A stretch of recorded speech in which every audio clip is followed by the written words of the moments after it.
5 lakh owner हो गए, तो इसमें तो कंपनी चलाना बहुत मुश्किल हो जाएगा। कोई बेवकूफ तो है नहीं जो एक अनलिमिटेड कंपनी बनाएगा। तो इस चैप्टर में आपको कोई नहीं रोक सकता। कैसे हैं आप लोग? आज की इस वीडियो में हम कवर करेंगे कंपनी अकाउंट्स। ये जो चैप्टर है वो दूसरे चैप्टर से, यानी कि पार्टनरशिप से, एनपीओ से, वो बहुत ही इजी चैप्टर है। इतनी कैलकुलेशन इस चैप्टर में नहीं है। आपको सिर्फ क्या करना है, आपको बेसिक जर्नल एंट्रीज के रूल याद रखने हैं, आपको एक अकाउंट कैसे बनता है उसके रूल्स याद रखने हैं। अगर ये दोनों आपको पता है तो इस चैप्टर में आपको कोई नहीं रोक सकता। तो इस वीडियो लेक्चर में हम कवर करेंगे कंपनी अकाउंट्स के कुछ मोस्ट इंपॉर्टेंट टॉपिक्स। ये क्या क्या टॉपिक्स हो सकते हैं? What is a company? एक कंपनी क्या है? Define share capital. देखिए, अगर आप कंपनी की बात करते हैं तो शेयर कैपिटल को जानना बहुत जरूरी है। तो हम शेयर कैपिटल की बात करेंगे। काइंड्स ऑफ कंपनीज, अलग अलग तरह की कंपनीज के टाइप्स होते हैं, हम इन सब की बात करेंगे इस वीडियो लेक्चर में। तो इसे आप स्किप मत करिए। पहला हमारा जो टॉपिक है वो है व्हाट इज अ कंपनी। एक कंपनी आखिर क्या होता है? नाम तो हम बहुत सुनते हैं, अलग अलग कंपनीज के नाम सुनते हैं, जैसे कि रिलायंस, सैमसंग हो गया, आपका एप्पल हो गया, गूगल हो गया। ये सारी क्या है? कंपनीज है। लेकिन आखिर कंपनी होता क्या है? देखिए, अलग अलग तरह के बिजनेस करने के मोड्स होते हैं। मोड्स ऑफ बिजनेसेस हम कह सकते हैं, या फॉर्म्स ऑफ बिजनेसेस कह सकते हैं। तो कंपनी जो है उसको हम कहते हैं third stage in forms of businesses. कौन सी स्टेज बोलते हैं? Third stage. हमने पार्टनरशिप पढ़ा, जहां पे क्या होता है, अलग अलग पार्टनर्स मिलकर के एक बिजनेस को रन करते हैं। हमने एनपीओ पढ़ा, जहां का जो हमारा मोटिव होता है वो क्या होता है? प्रॉफिट अर्न करना नहीं होता है। अब कंपनी अलग कैसे है इन सब से, उसको समझने के लिए हमें पहले समझना पड़ेगा कि शेयर कैपिटल क्या होता है। किसी भी बिजनेस को रन करने के लिए किसकी जरूरत होती है? कैपिटल की जरूरत होती है। कैपिटल क्या होता है? एक ओनर है, एक बिजनेस है, जो पैसा ओनर अपने बिजनेस में इन्वेस्ट करेगा उसे हम क्या बोलते हैं? कैपिटल बोलते हैं। जो आपने 11th क्लास में पढ़ा वो क्या था? सोल प्रोप्राइटरशिप था। वहां पर एक ओनर था और एक ओनर अपना बिजनेस रन करता था। अभी 12th क्लास में आपके अलग अलग मोड्स ऑफ बिजनेस है, अलग अलग फॉर्म्स ऑफ बिजनेस है। जैसे कि पार्टनरशिप हो गया। पार्टनरशिप में क्या होता है? एक ओनर नहीं होता है, दो तीन ओनर होते हैं, है ना। अलग अलग ओनर होते हैं, वो क्या करते हैं? एक ही बिजनेस को रन करते हैं, सब मिलकर के पैसा इन्वेस्ट करते हैं ताकि ज्यादा कैपिटल आ सके और ज्यादा पैसों के साथ हम बिजनेस को रन कर सके। फिर आपने एनपीओ पढ़ा, वो तो उसका मोटिव प्रॉफिट है ही नहीं, उसे हम बिजनेस भी नहीं कह सकते। कंपनी के अंदर जो कैपिटल लाने का तरीका है वो तरीका थोड़ा डिफरेंट है। इसे आप समझे क्राउड फंडिंग से। आपने नाम सुना होगा क्राउड फंडिंग। क्राउड फंडिंग क्या होता है? आपको किसी पर्पस के लिए पैसा चाहिए। फॉर एग्जाम्पल, आपको किसी के लिए डोनेशन चाहिए, आपको कुछ अच्छा काम करना है, उसके लिए बहुत सारा पैसा चाहिए और आपके पास वो पैसा है नहीं। तो आपने क्या किया? आपने क्राउड फंडिंग किया। आपने बहुत सारे लोगों के पास गए, आप घर घर गए और सबसे पैसा लिया, तो बहुत सारा पैसा आपके पास इकट्ठा हो गया। तो कंपनी में भी कुछ लगभग ऐसा ही होता है। हाँ, आपको घर घर नहीं जाना पड़ता है, लेकिन कंपनी चलाने के लिए जो कैपिटल चाहिए लगती है, कंपनी बनाने के लिए जो कैपिटल चाहिए, जो कैपिटल लगेगी, वो कैपिटल जो होती है वो एक बड़ी क्राउड से आती है, एक लार्ज नंबर ऑफ पीपल से आती है। बहुत सारे लोग क्या करते हैं? छोटे छोटे अमाउंट में पैसा इन्वेस्ट करते हैं और कंपनी के पास वो पैसा आता है एज अ कैपिटल। और कंपनी में जो लोग बैठे होते हैं वो उस कंपनी को रन करते हैं। अब देखिए, जब large number of people invest कर रहे हैं आपकी कंपनी में, आपकी कंपनी के शेयर खरीद रहे हैं, कैपिटल लगा रहे हैं, तो सारे लोग मिलकर के कंपनी तो चला नहीं सकते। मान लीजिए किसी कंपनी के शेयर 5 लाख लोगों के पास है इंडिया में, तो सारे अगर ओनर है और सारे अगर कंपनी चलाना चाहते हैं तो ये पॉसिबल ही नहीं हो पाएगा कि वो सब मिलकर के कंपनी चलाए। तो कंपनी कौन चलाता है? तो कंपनी जो चलाता है वो उसको हम बोलते हैं बोर्ड ऑफ डायरेक्टर्स। उसे हम क्या बोलते हैं? Board of directors. Board of directors क्या होते हैं कंपनी के अंदर? जिस तरह से हम समझे कि भारत एक डेमोक्रेसी है, सारे लोग उस भारत को मिलकर चला रहे हैं, लेकिन फिर भी हमें पार्लियामेंट चाहिए, प्राइम मिनिस्टर चाहिए, एक प्रेसिडेंट चाहिए, मिनिस्टर्स चाहिए, एमएलए चाहिए, एमपी चाहिए। तो ये सब मिलकर के देश के काम करते हैं। आईएएस चाहिए, आरएएस चाहिए। तो इसी तरह से हम कंपनी को अगर समझे तो कंपनी जो होती है वो बहुत सारे लोगों की होती है। जिसके पास भी शेयर है वो सब लोग कंपनी के क्या होते हैं? ओनर होते हैं। तो वो कंपनी के ओनर है। अब 5 लाख लोगों के पास अगर शेयर है तो 5 लाख ओनर हो गए, तो इसमें तो कंपनी चलाना बहुत मुश्किल हो जाएगा। ये सब लोग मिलकर के क्या करते हैं? बोर्ड ऑफ डायरेक्टर्स को चुनते हैं। हाँ, ये लोग अच्छे हैं, इनके पास नॉलेज है, माइंड है, एक्सपीरियंस है, ये लोग मिलकर के कंपनी को बहुत अच्छे से रन कर सकते हैं। तो फिर बोर्ड ऑफ डायरेक्टर्स मिलकर के क्या करते हैं? उस कंपनी को रन करते हैं। तो कंपनी को अगर आपको समझना है तो सबसे पहली चीज आपको समझनी होगी शेयर कैपिटल। कंपनी की जो कैपिटल होती है वो छोटे छोटे टुकड़ों में बटी हुई होती है। जैसे मान लीजिए किसी कंपनी के पास 10 लाख रुपए की कैपिटल है, वो 10 लाख रुपए की कैपिटल हो सकती है 100 रुपीज के छोटे छोटे पार्ट में बटी हुई है। वो 100 रुपीज के जो पार्ट है वो बहुत सारे लोगों के पास है, और वो बहुत सारे लोग कंपनी के ओनर है। इसी को हम क्या बोलते हैं, शेयर कैपिटल। शेयर यानी कि उस कैपिटल को सब मिलकर के शेयर कर रहे हैं। वो किसी एक की कैपिटल या 4 लोगों की कैपिटल नहीं है, वो बहुत सारे लोगों की कैपिटल है। तो वो कंपनी भी बहुत सारे लोगों की हो जाती है। तो फर्स्ट पॉइंट आपको यहाँ पर ये याद रखना है कि कंपनी के अंदर शेयर कैपिटल होती है, जो छोटे छोटे टुकड़ों में बटी हुई होती है, वो बहुत सारे लोगों के पास होती है, और वो सारे लोग कंपनी के ओनर होते हैं। दूसरी चीज जो आपको याद रखनी, वो याद रखनी बोर्ड ऑफ डायरेक्टर्स। एक कंपनी को चलाने के लिए सबसे ज्यादा जरूरी है उसके बोर्ड ऑफ डायरेक्टर्स। यानी कि आपने कभी मूवीज में सीन देखे होंगे कि एक राउंड टेबल पर लोग बैठे होते हैं, लैपटॉप्स लेकर के, ब्लैक सूट पहन करके, वो डिसीजंस ले रहे हैं, कंपनी के मीटिंग चल रही है। वो सारे लोग क्या है, वो बोर्ड ऑफ डायरेक्टर्स है। वो कंपनी को रन कर रहे हैं, वो कंपनी को चला रहे हैं, नए नए डिसीजंस ले रहे हैं। एक और चीज जो इंपॉर्टेंट आपको याद रखना है कंपनी के अंदर, वो है कंपनीज एक्ट। देखिए कंपनी को कैसे चलाना है, कंपनी में कैसे अकाउंटिंग करनी है, कंपनी में कैसी चीज़ों का प्रोडक्शन करना है, मैन्युफैक्चरिंग करनी है, उसके क्या रूल्स है, क्या गाइडलाइंस है, ये सारी चीज़ें कहाँ पे डिफाइन होती है। हाँ,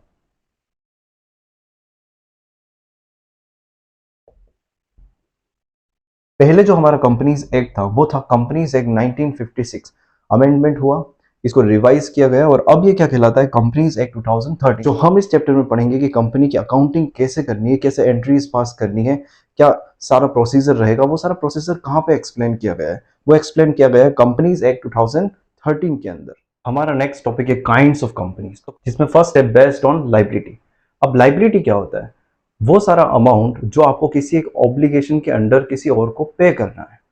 फॉर एग्जाम्पल मैं किसी से 50,000 रुपए लेकर आया, तो मुझे वो फ्यूचर में पे करना पड़ेगा, तो इसे हम क्या बोलते हैं, लाइबिलिटी। अब जब कंपनी की लाइबिलिटीज अकर होती है, यानी कि मान लीजिए कि कंपनी बंद हो रही है, वाइंड अप हो रही है, शट डाउन हो रहा है, तो बहुत सारे लोग क्या करेंगे, कंपनी से पैसे मांगने आएंगे। कौन आएंगे, क्रेडिटर्स आएंगे। जहां जहां से आपने लोन लिया, जो लेंडर्स है, बैंक्स वगैरह, वो आएंगे। तो कंपनी को उन्हें पेमेंट करना है। तो जो शेयर होल्डर्स है, जो कंपनी के ऑनर्स है, वो कितना पेमेंट कर पाएंगे, तो वो कितना पेमेंट करेंगे। तो फर्स्ट इसमें जो पॉइंट है अपना, वो है लिमिटेड बाय शेयर्स। तो लिमिटेड बाय शेयर्स का मतलब क्या होता है कि किसी पर्सन ने क्या किया, शेयर खरीद लिए। जैसे फॉर एग्जांपल मैं अपना एग्जांपल लेता हूं, मैंने किसी कंपनी के 10,000 रुपए के शेयर खरीदे, मैंने 10,000 रुपए दिए और शेयर मेरे पास आ गए। अब मैं ऑनर हूं कंपनी का, कितने रुपए के लिए, 10,000 रुपए के। तो लिमिटेड बाय शेयर्स का मतलब ये होता है कि जब कंपनी की कोई लाइबिलिटी अकर करेगी, तो मुझे वो 10,000 ही पे करना है, जो मैं ऑलरेडी कंपनी को दे चुका हूँ। अब एक भी रुपये मेरे पास एक्स्ट्रा नहीं है। चाहे कंपनी का लॉस हो रहा है, बहुत सारे लोग पैसे मांगने के लिए आ गए, लेकिन मैं एक भी रुपया एक्स्ट्रा अपनी पर्सनल प्रॉपर्टी से नहीं दे सकता। ये है लिमिटेड बाय शेयर्स। दूसरा है लिमिटेड बाय गारंटी। तो लिमिटेड बाय गारंटी क्या होता है, जब शेयर होल्डर्स ने शेयर परचेज किए, तो वो इस गारंटी के साथ परचेज किए कि जब कंपनी का शट डाउन होगा, जब वो कंपनी क्या होगी, वाइंड अप होगा, तो वाइंड अप के टाइम पर क्या होगा कि हम शेयर होल्डर्स जितने हमने शेयर्स खरीदे, उसके अलावा कुछ और अमाउंट देंगे। फॉर एग्जांपल मैंने 10,000 रुपए के शेयर खरीदे, अब कंपनी बंद हो रही है, लॉस बहुत ज्यादा है, तो मैंने गारंटी ऑलरेडी दे रखी है कि जब वाइंड अप होगा तो मैं कितना पेमेंट करूंगा, 12,000 रुपए करूंगा। तो 10,000 रुपए के शेयर तो मैंने ऑलरेडी खरीद लिए, कैपिटल लगा ली, और तो 2,000 रुपए में और एक्स्ट्रा कंपनी को दे दूंगा, ताकि वो अपने लॉसेस, अपनी लाइबिलिटीज को पे कर सके। तो ये हो गया लिमिटेड बाय गारंटी। यहाँ पर शेयर होल्डर्स क्या करते हैं, एक फिक्स अमाउंट की गारंटी देते हैं, जो कि वाइंड अप पर यूज किया जाएगा। तीसरा अपना हो गया अनलिमिटेड कंपनी। देखिए अनलिमिटेड कंपनी पार्टनरशिप की तरह है। अनलिमिटेड कंपनी में क्या होता है कि जो कंपनी का लॉस है उसे कवर करने के लिए, जो लाइबिलिटीज है उन्हें पे करने के लिए, शेयर होल्डर्स की पर्सनल प्रॉपर्टी भी सेल की जा सकती है। जैसे पार्टनरशिप में होता है कि अब पार्टनर्स की पर्सनल प्रॉपर्टी सेल करके उन सारे लोगों को पेमेंट करना पड़ता है। उसी तरह से यहाँ पर भी सारे शेयर होल्डर्स की क्या हो जाएगी, पर्सनल प्रॉपर्टी सेल हो जाएगी, और क्या करेंगे, वो लाइबिलिटी को पे करेंगे। तो जब तक लाइबिलिटी पे नहीं होती तब तक वो नहीं रुकेंगे। तो ये हो गई अनलिमिटेड कंपनी।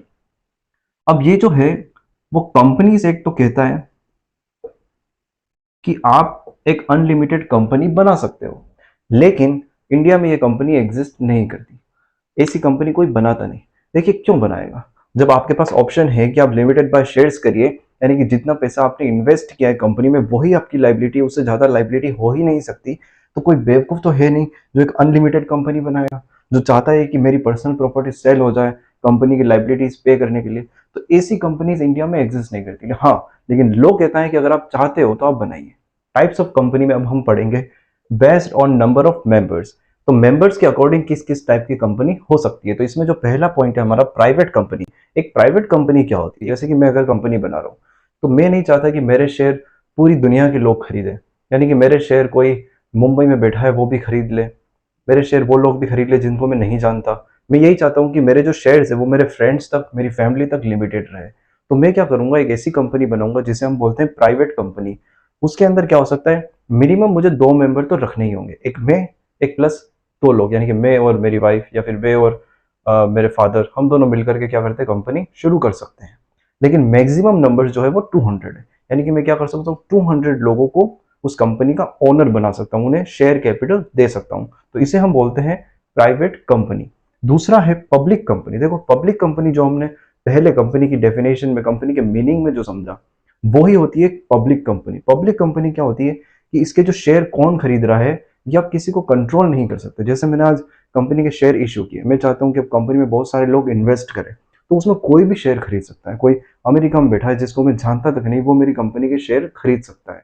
कोई दूसरा व्यक्ति हो सकता है, वो मेरा एनिमी है, मेरा कभी उससे झगड़ा हुआ है, लेकिन वो मेरी कंपनी के शेयर खरीद सकता है। पब्लिक कंपनी में आप कंट्रोल नहीं कर सकते कि आपके कंपनी के शेयर कौन खरीद रहेगा, वो सबके पास हो सकते हैं, वो किसी के भी पास हो सकते हैं। तो इसी को हम बोलते हैं पब्लिक कंपनी।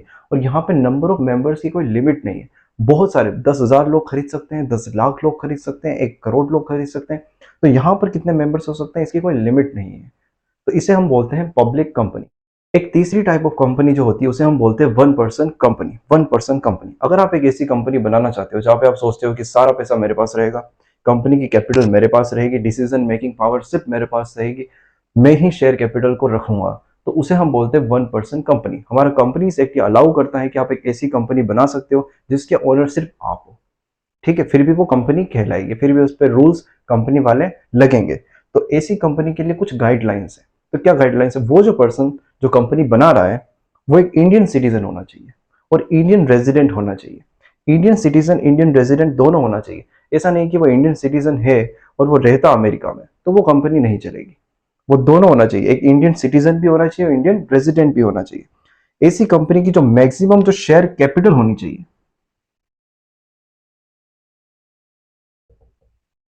तो मैक्सिमम शेयर कैपिटल होगी वो होगी 50 लाख रुपए। तो 50 लाख से ज्यादा वो कैपिटल इन्वेस्ट नहीं कर सकता है। तीसरी जो कंडीशन है, जो टर्नओवर है ऑफ लास्ट 3 इयर्स, यानी कि जो आपका पिछले 3 सालों का एवरेज टर्नओवर जो होता है वो 2 करोड़ से ज्यादा नहीं होना चाहिए। तो ये तीनों कंडीशन जब फुलफिल होगी तभी आप क्या कर सकते हो, एक 1 पर्सन कंपनी बना सकते हो। तो ये टॉपिक आपके एग्जाम पर्सपेक्टिव से बहुत इंपॉर्टेंट है, इसे आप नोट डाउन कर लीजिए। जो भी अपने अकॉर्डिंग आप नोट्स बनाना सीखिए, अपने अकॉर्डिंग आप नोट्स बनाइए और इसे आप लिखिए। तो थ्योरी का जो पार्ट है कंपनी के अंदर वो भी बहुत इंपॉर्टेंट है, वो भी एग्जाम्स में बार बार पूछा जाता है।